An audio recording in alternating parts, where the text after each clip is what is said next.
Bonjour à tous et c'est Ivan Chauvin, comment allez-vous? Bienvenue dans cette nouvelle vidéo, Initiation LT. Comme d'habitude, aujourd'hui, on va terminer un petit peu le chapitre sur des configurations techniques. Alors je sais que ça a été un peu long, il y a 3 vidéos, c'est dur à digérer, certes, puisque forcément c'est des configurations, donc c'est pas forcément évident, on va dire, à les retenir, etc. etc. On va faire très prochainement, à la fin du chapitre 2, un récapitulatif global de tout ce que l'on a appris. Pas encore parce qu'on n'a pas encore appris assez de choses pour récapituler comme on a fait sur le chapitre numéro 1. Mais aujourd'hui, je vais vous donner quelques petites spécificités pour ce week-end sur les configurations techniques. Vous expliquer un petit peu comment, globalement, voir le marché. Qu'est-ce qu'on doit retenir de ces configurations. Certes, je ne vous ai pas dit, tenez, retenez ces configurations parce que, bon, elles sont belles. Non, je vous ai dit, voilà, il faut apprendre ces configurations parce que elles vont développer le sens critique. Le sens critique, en tant que trader, il est extrêmement important parce que le sens critique, c'est tout simplement ce qui va vous permettre en fait de juger si la tendance est faible ou forte, si la tendance est haussière ou baissière, ou tout simplement s'il y a du potentiel ou pas à trader sur un marché. Il faut encore une fois comprendre que un trader, c'est pas parce que, imaginons, là je suis devant mon écran, je me dis tiens, je travaille 1 heure aujourd'hui, c'est pas parce que je travaille 1 heure que j'aurai forcément des trades. D'accord? Le marché me donne des opportunités et c'est à moi de les prendre. Mais ce n'est jamais l'inverse. Ce n'est pas à moi, si vous voulez, de déclencher des opportunités parce que j'en ai envie. Et ça, c'est quelque chose que malheureusement beaucoup de traders débutants qui perdent leurs capitaux comprennent beaucoup trop tard d'ailleurs. C'est qu'ils viennent sur les marchés, ils se disent tiens, j'ai envie de faire ça, j'ai envie de faire ça, j'ai envie de faire ça. Sauf qu'ils ne se posent même pas la question de est-ce que le marché va donner cette capacité en fait à monter ou à baisser.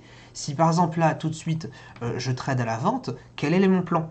Si je trade à la vente parce que j'ai envie de trader à la vente, ça ne sert à rien. Si je trade à la vente par contre parce que, je sais pas, j'ai détecté un point de respiration, ceci, cela, etc. Bref, un ensemble d'éléments qui vont me permettre de déterminer que oui ou non il y a eu un moment de faiblesse ou etc. Là, à ce moment-là, ok. Mais juste se dire, tiens, j'ai 2 heures ce matin à trader, demain j'en aurai 3 l'après-midi, non, ça ne marche pas comme ça. Il faut avoir une stratégie, un plan d'action et un plan d'action détaillé. D'accord? Et c'est pour ça qu'il est très important que lorsque vous allez commencer vraiment à trader avec peut-être votre méthode ou avec la méthode de quelqu'un d'autre, peu importe, vous avez tout simplement, on va dire, une feuille, vous avez votre feuille, vous notez toutes les informations nécessaires à votre stratégie. Moi, c'est comme ça que j'ai fait pendant très longtemps. Je notais ma stratégie, voilà, imaginons, cassure de moyenne mobile 100, je sais pas, le marché est au-dessus de la moyenne mobile 100. Donc déjà, imaginons si ça fait 2 conditions. Bon, je mets mes 2 conditions, je mets ma feuille à côté, et dès que je commence à avoir mon setup, donc quand je commence à avoir ces confirmations-là, je regarde ma feuille, effectivement, ça a cassé la 100, effectivement, on est au-dessus, voilà. Je passe ensuite à la partie timing, voilà, qu'est-ce qui me permet de rentrer en position sur les marchés. Imaginons, je sais pas, c'est un indicateur technique X qui croise, etc. Bref, je le note. Je note aussi ma gestion de risque, comment dire, quel est mon gain, quelle est ma perte maximale à chaque trade. Tout est noté sur ma feuille et à partir de là, je peux me mettre à trader. C'est-à-dire que mon plan sera quasiment toujours le même. Alors forcément, il est à adapter en fonction du marché, en fonction du contexte, en fonction de l'actif que l'on trade, bien sûr. Mais au moins, je sais exactement quel style de trading j'adopte. Rappelez-vous qu'il existe quand même 3 styles de trading. L'intraday, pour le moyen terme, le swing trading pour le long terme et le scalping pour le court terme. À partir de là, forcément, il faut toujours se poser la bonne question. Si je fais tel ou tel style de trading, je vais axer mes méthodes sur tel niveau, etc., etc., etc. Donc c'est vraiment extrêmement important de bien définir un plan de trading, une méthodologie complète et de comprendre surtout, surtout, surtout, tout simplement, euh, quel est le rôle d'un trader. Est-ce qu'un trader peut déclencher ceci? Est-ce que, voilà, le trader, ce n'est pas, encore une fois, quelqu'un qui va être actif tout le temps. Ça, c'est quelque chose que l'on retrouve beaucoup sur les réseaux sociaux, en tout cas, la manière dont les personnes, peut-être même vous, vous pensez que le trading, c'est, je sais pas, le trading, c'est on est tout le temps au téléphone, comme un peu sur les films, etc. On est tout le temps au téléphone, il se passe tout le temps un truc, on est tout le temps à prendre des actions, rien du tout. Un trader, en général, 80% de son temps, il est dans sa chaise et il s'emmerde. Je suis désolé de vous dire ça comme ça, mais c'est comme ça. Parce que le trading, de manière générale, c'est quelque chose qui est beaucoup axé sur la patience. Donc on est au fond de son fauteuil, on attend ses setups. Alors il faut savoir bien évidemment s'occuper à côté. Moi personnellement, alors je vous conseille pas forcément de faire la même chose, mais quand pas mal dans mon évolution de mon trading, j'ai commencé à 2-3 écrans. Quand j'avais mon setup 3 écrans, j'avais 2 écrans à gauche pour trader, un écran à droite pour les réseaux sociaux. Je traînais un petit peu sur YouTube, je regardais des séries, etc. en même temps de trader. Pourquoi? Parce que ma stratégie personnelle est une stratégie qui est basée sur la patience. J'attends un setup, j'attends vraiment une configuration particulière. J'attends notamment la convergence, comme on avait rappelé la dernière fois, qui est tout simplement un marché qui monte sur plusieurs unités de temps, donc plusieurs styles de trading qui se mettent en consensus pour oui ou non on va monter ou baisser. Et à partir de là, voilà, quand j'ai un marché effectivement qui range totalement, bah clairement, si vous voulez, je vais pas passer ma journée à essayer de trader dans un range. Ça sert à rien. Un marché qui va faire au bas, au bas, au bas, au bas, à moins d'avoir une technique particulière, et c'est ce qu'on va discuter justement dans cette vidéo aujourd'hui, ça ne sert à rien. Donc qu'est-ce que je fais? Bah, au lieu de partir, je sais pas, de mon bureau ou de chez moi devant mes écrans, je m'occupe à droite. Alors, bon, effectivement, maintenant, c'est plus des séries, je m'occupe beaucoup de l'école, des cours, etc. Même des vidéos que je prépare à l'heure actuelle, mais au lieu de des séries, voilà, je m'occupe de ça, je travaille, j'ai mes alertes, ça c'est super important, j'ai mes alertes qui sont placées, et à partir du moment où j'ai mon setup de planifié qui est exécuté, et bien là je vais commencer à me réintéresser à mes graphiques, et là je vais me dire voilà, ok je vais faire ça, bam bam bam bam. D'accord? Donc c'est une grosse erreur de penser que un trader c'est quelqu'un de très très actif, un trader c'est quelqu'un plutôt de passif, mais qui sait être actif quand il le faut. Et c'est ça en fait la différence entre un trader gagnant et un trader perdant, c'est quelqu'un qui sait être actif quand il le faut et qui sait être passif quand il le faut. Ne pas trader par exemple sur toute une journée, ce n'est pas grave. Au contraire, je peux même vous dire que, et ça c'est une petite anecdote, il y avait un concours de trading il y a à peu près 2 ans, il me semble. J'étais arrivé peut-être 7e français, je ne sais plus exactement, et j'étais à la base, il me semble, 15e ou 20e. Et ce qui s'est passé, c'est que j'ai tradé sur les 3 semaines de concours, j'ai tradé 4 jours. Sur 3 semaines, j'ai tradé 4 jours. Et j'ai été satisfait de mes gains. Je me suis dit, bon, c'est quand même un gain assez intéressant. J'ai été 20e. Et je me suis dit, tu sais quoi maintenant? Puisqu'il n'y a pas d'opportunité, à quoi ça sert de surtrader? Et les 20 au-dessus de moi étaient quand même très bien placés. Ils avaient un très très bon gain, en tout cas bien plus que les miens. Et je me suis dit, bon bah, j'ai fait mes gains, terminé. Je m'arrête de trader pour le concours. Et qu'est-ce qui s'est passé? Eh bien, comme tout le monde n'appliquait pas cette règle de je patiente parce que je n'ai pas d'opportunité, eh bien, petit à petit, tout le monde perdait. Donc, tous les jours, je prenais 19e, 18e, 17e, jusqu'à arriver 7e. Je suis arrivé 7e, donc dans le top 10 du classement, puisqu'il y avait les 10 premiers affichés. Je suis arrivé dans le top 10, peut-être même arrivé top 4, je ne sais plus exactement à combien je suis arrivé, mais entre le 4 et le 10, ça, entre le 4 et le 7, pardon, j'en suis sûr. Et pour vous dire que, bah, tout simplement, ça sert à rien de pousser le marché. Quand il y a rien à faire, on fait rien. Quand il y a quelque chose à faire, on le fait. Mais ça ne sert à rien de se dire, si effectivement on n'a pas d'opportunité, de forcer le marché à faire quelque chose. On n'est pas en fait acteur, si vous voulez, du marché. Étant donné qu'on trade les CFD, et quand bien même on va trader les futurs, on n'est pas assez capitalisé, c'est-à-dire qu'on n'a pas un impact sur le marché.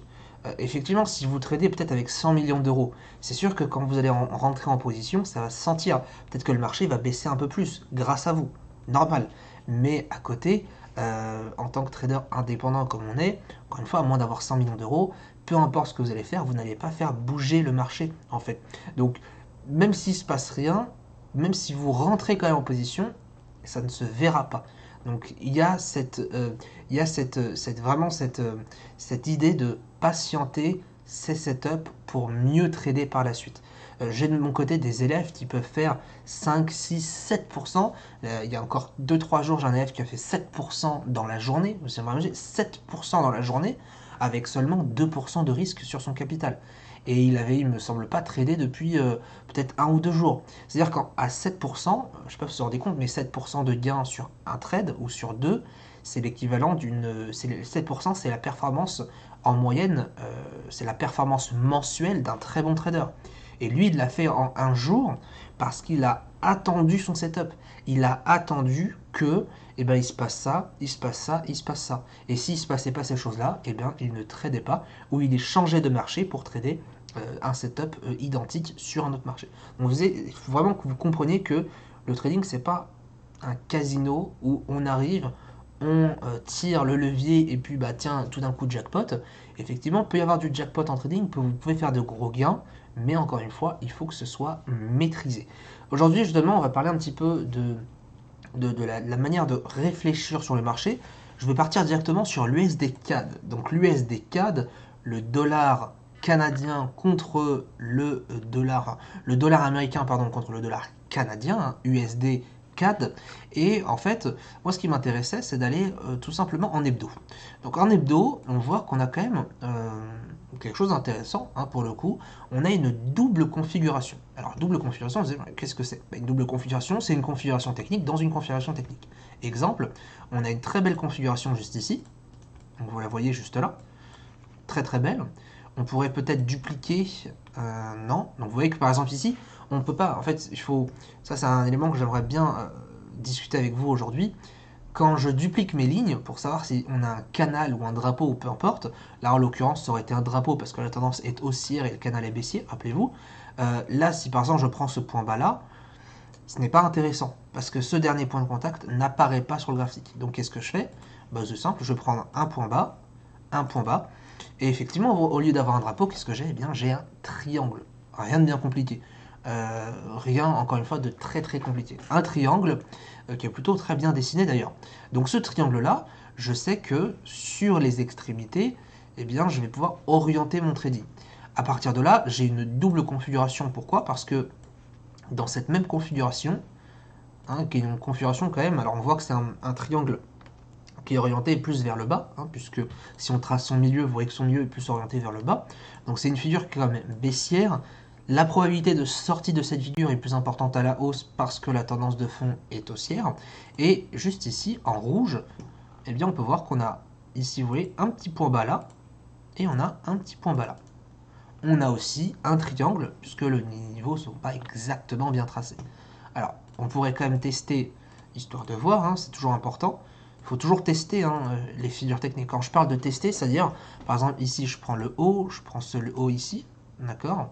Qu'est-ce que je fais? Bah, par exemple, je sais pas, je duplique et je regarde. Bon, là, effectivement, c'est plutôt bien tracé, mais c'est vrai qu'il y a une petite exagération. Bref, vous voyez ces petites choses-là? On teste parce que tester, c'est important et il faut arriver à coller le marché au plus près. Donc à partir de là, j'ai une double configuration. La double configuration, si je l'analyse, me dit quoi? Me dit que on a un croisement de courbes ici. Ça veut dire que pour que le marché aille dans la figure rouge sur son haut, donc dans la partie ici haussière, donc sa résistance de la figure rouge, eh bien il faudrait que mon marché casse la figure précédente. Quelle est la figure la plus lointaine? Eh bien, c'est tout simplement cette figure bleue. C'est-à-dire que la figure bleue, elle est extrêmement importante. Ça veut dire que ce niveau-là, ce niveau en bleu, il est clé sur les marchés. Ça veut dire que c'est une résistance qui va être extrêmement importante. Et quand on va peut-être y aller en M15, en journalier, en H1, en H4, etc., bref, peu importe l'unité de temps, quand on va y aller, je peux vous dire qu'il va y avoir une réaction assez violente. Soit ça va rebondir, soit ça va casser, mais dans les deux cas, je pense que la réaction va être quand même plutôt violente. Et à partir de là, je peux donc anticiper. Alors qu'est-ce que j'anticipe? Anticiper, attention, moi je déteste ce mot. En trading, en tout cas, ce mot anticiper ne devrait pas exister. Quand on parle d'anticipation, la seule fois où je dis anticiper, c'est plutôt anticiper un plan de trading, un plan d'action. Ça veut dire que là, on a une règle, la règle la plus connue en trading, moi on m'a bassiné quand j'ai commencé le trading avec ça, c'est on n'achète jamais une résistance et on ne vend jamais un support. Alors qu'est-ce que ça veut dire? On n'achète jamais une résistance. En fait, ça veut dire que globalement, on ne doit jamais, imaginons si maintenant, j'ai envie d'acheter, d'accord? On ne doit jamais se mettre à acheter avec un objectif qui est plus haut que la résistance. C'est-à-dire qu'en gros, on ne doit jamais acheter en pensant, en mettant, on va dire, en espérant que la résistance soit cassée. Ça, c'est une grosse erreur parce que vous ne savez pas à l'instant T lorsque le marché va arriver sur la résistance, maintenant, demain, dans une semaine, dans un mois, ou peut-être jamais parce que le marché va s'écrouler, bon, on sait jamais, bref, c'est des scénarios comme ça, mais il faut toujours penser à l'impossible. On ne sait jamais qu'est-ce qui va se passer. Est-ce que le marché va rebondir ou est-ce que le marché va casser? Donc on n'achète jamais une résistance, ça veut dire vraiment, là, si j'ai envie d'acheter, le seul objectif, on va dire un maximum que je pourrais envisager dans un premier temps, c'est d'aller chercher justement ce niveau-là. Et peut-être ensuite, pourquoi pas, aller chercher ce niveau-là. Donc qui est le haut, la résistance de la figure rouge. Et pourquoi pas ensuite l'objectif de la figure rouge et ensuite l'objectif de la figure bleue. Mais vous voyez que je ne peux pas me dire, voilà, moi j'achète ici pour un objectif minimum en haut de la figure, un tout de plus haut que la figure, c'est impossible. Et ça c'est vraiment la règle numéro 1, on n'achète jamais une résistance. C'est pareil pour l'inverse, on ne vend jamais un support. Ça veut dire qu'ici, si je me décide de vendre juste là, d'accord, et que mon objectif il est en bas de cette figure bleue, là effectivement je commets une erreur. Pourquoi? Parce que juste avant, il y a un niveau qui est extrêmement clé, il est juste ici. Donc c'est le bas, le support de la figure en rouge. Donc je ne peux pas me permettre de vendre un support parce que je ne peux pas me permettre d'anticiper. Je ne peux pas espérer puisque je ne connais pas l'avenir. Voilà un petit peu, c'est des petites spécificités comme ça, mais qu'il est très très important de connaître. Maintenant, ce qui est intéressant, c'est lorsqu'on est proche d'un niveau aussi important, je sais que ma probabilité d'aller chercher un niveau important, on va dire qu'elle est, elle est plus haute que d'habitude. Le marché fonctionne comme un aimant. Et ça, c'est un mot que j'ai inventé pour mes élèves, c'est les niveaux aimants. Les niveaux aimants, c'est des niveaux qui vont être en fait aimantés, où le marché va être aimanté par ces niveaux. Pourquoi? Parce que forcément, le marché, ce sont des personnes derrière. Alors oui, certes, il y a beaucoup de robots, etc. Mais ça, on s'en fout. Les robots, en fait, ils copient les humains. Donc au final, qui est à l'action, qui est à la première page? C'est les humains. Et les humains, ils fonctionnent de manière très psychologique. C'est pour ça qu'on dit que le prix il est important parce que ça reflète la psychologie des marchés. C'est parce que derrière, c'est des humains qui ont des émotions comme vous, comme moi, comme un peu tout le monde. Et à partir de là, justement, eh bien, tout simplement, on va se mettre à la place du trader et on va se dire, moi, à l'instant T maintenant, qu'est-ce que j'aurais envie de faire? J'aurais effectivement envie d'aller en haut, sur le haut de cette figure en bleu. Et à partir de là, concrètement, on va se dire, bon, eh bien, ma probabilité elle est plus importante pour qu'on aille chercher ce niveau, donc je vais orienter mon trading à l'achat, je ne vais pas juste bêtement acheter comme ça maintenant, je vais plus orienter mon trading à l'achat. Qu'est-ce que ça veut dire? Bon, maintenant que je sais que j'ai un niveau important ici, on est en hebdo, d'accord, je vais peut-être aller en journalier. Donc rappelez-vous ce qu'on a dit, 3 unités de temps pour trader. 1 de timing, 2 d'analyse. Donc un où je vais prendre ma prise de position, le plus faible, et les deux plus hauts où je vais analyser. Exemple, j'ai commencé à analyser par l'hebdo. Donc là, je vais analyser par le daily, donc le journalier, et peut-être que je vais trader par le H4. Voilà un petit peu comment je pourrais fonctionner. Imaginons ici, voilà, on a un niveau intéressant. Bon, qu'est-ce que je repère comme résistance supplémentaire? Là, vous voyez que ça demande quand même beaucoup de réflexion. Alors, je vais me placer la ligne. La ligne que moi, personnellement, je vois, en tout cas la résistance clé, elle est ici. Pourquoi? Parce que un point de contact, 2 points de contact, 3 points de contact, 4 points de contact, 5 points de contact. Et à l'instant même où on se parle, vous voyez que le marché, il mèche dessus. Mèche, mèche, mèche. Et c'est pas des clôtures, c'est des mèches. Rappelez-vous de ce qu'on a dit sur les mèches. Les mèches traduisent en fait à l'instant T où le marché a été au plus haut. C'est-à-dire qu'à l'instant T, le marché a cassé plus haut que la résistance, mais ça s'est pas fait. Donc on a une bougie rouge. On a testé, on a un doji. On a testé et on recoue, et etc., etc. Donc vous voyez que ce niveau-là, il est important. Donc dans ma tête, qu'est-ce que je me dis? Là maintenant, je vais commencer à mettre, on va dire, en œuvre un plan de trading. Je vais me dire, sur ce marché-là, par exemple, je vais attendre la cassure de ce niveau en violet. Donc, hop, attente de cassure de la résistance, juste ici. Et mon objectif, il va être où? Rappelez-vous, l'objectif c'est la première résistance, c'est pas la ligne rouge, mais c'est la ligne bleue. Hop, objectif haut de triangle hebdo. Vous voyez qu'on ajoute quand même des informations parce que là, on fait une analyse, mais peut-être que dans une semaine, vous allez plus vous en rappeler. Donc à partir de là, je connais mon scénario. Je sais qu'une fois que j'aurai cassé ici cette ligne, je vais aller chercher mon objectif. Alors après, comment aller chercher l'objectif? Bon, il y a différentes manières.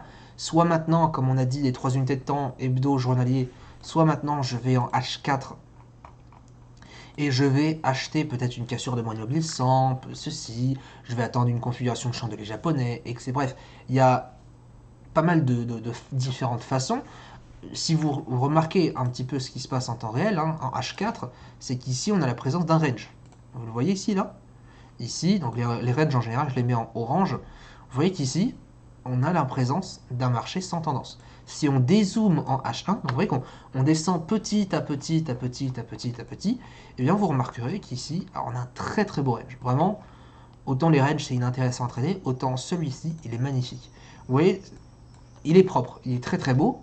Donc qu'est-ce que je me dis? Bah tiens, je vais attendre qu'on casse ce niveau-là, ce range-là, et dès qu'on aura cassé ce range, bah effectivement, je pourrais trader à l'achat pour aller chercher ce niveau-là, tout simplement. Voilà un petit peu, je voulais vraiment dans cette vidéo vous montrer un petit peu comment on pourrait réfléchir et comment on doit réfléchir avec les éléments du marché. Alors encore une fois, là c'est une analyse très très très simplifiée, mais c'est quand même un bon fondement. C'est vraiment pour vous dire que voilà, on va sur des unités de temps, on en définit 3 comme d'habitude, on analyse les niveaux, les figures techniques, les configurations de chandelier japonais, les supports, les résistances, etc. On met en appui, on met, on va dire, en évidence toutes ces connaissances-là. D'accord? Donc à partir de là, bon, bah, on va se dire, voilà, ma tendance de fond, elle est haussière, donc je sais que j'ai plus de probabilité pour qu'on aille à la hausse. Je suis près du haut du triangle, donc il y a une forte probabilité pour que le marché aille chercher les 1.305, exemple. Et à partir de là, je vais me dire, voilà, je vais focaliser principalement mon trading à l'achat. Maintenant, je vais déterminer quand. Quand et comment trader à l'achat. Et ainsi de suite. Et ensuite, bah, vous voyez que ça vient tout seul. Là, on vient de faire un plan de trading qui est extrêmement simple. On achète à la cassure de ce range pour aller chercher ce niveau. On verra peut-être dans quelques semaines si le plan a été validé. Maintenant, bien évidemment, c'est pas parce que le plan paraît intéressant qu'il sera forcément gagnant. Après, voilà, tout est une question de gestion de risque, etc. Rappelez-vous une chose, et ça je vous le dis, un plan de trading, pour qu'il soit bon, il faut toujours qu'on ait un scénario acheteur et vendeur. C'est-à-dire que là, il faudrait effectivement que je sache à partir de quand je vais me mettre à vendre et quand et où est mon objectif pardon, de vente. Parce que c'est bien de dire, bah tiens, je vais vendre, je vais acheter, pardon, mais il faut toujours aussi savoir en scénario contraire. Qu'est-ce que je fais si le marché baisse? Parce que forcément, si le marché monte, bah, tant mieux pour vous. Mais si le marché baisse, qu'est-ce que vous faites? Si vous n'avez pas prévu la baisse, là, vous êtes mort. Donc il faut savoir exactement, voilà, je me dis, voilà, si je casse ce niveau, ce support, etc. Bref, il y a encore 50 000 manières d'analyser et de voir les choses, mais il faut toujours un plan acheteur et un plan vendeur pour pouvoir eh bien, être rentable sur du long terme et en tout cas profiter soit de la hausse, soit de la baisse. Voilà un petit peu pour cette vidéo. On verra dès la semaine prochaine, on va commencer à attaquer les indicateurs techniques. Alors vous allez comprendre qu'est-ce que c'est. On va en voir quelques-uns, notamment sur la plateforme MetaTrader 4, pour ne pas la délaisser. N'hésitez pas si vous avez des questions, bien évidemment. Bon week-end à tous et à bientôt.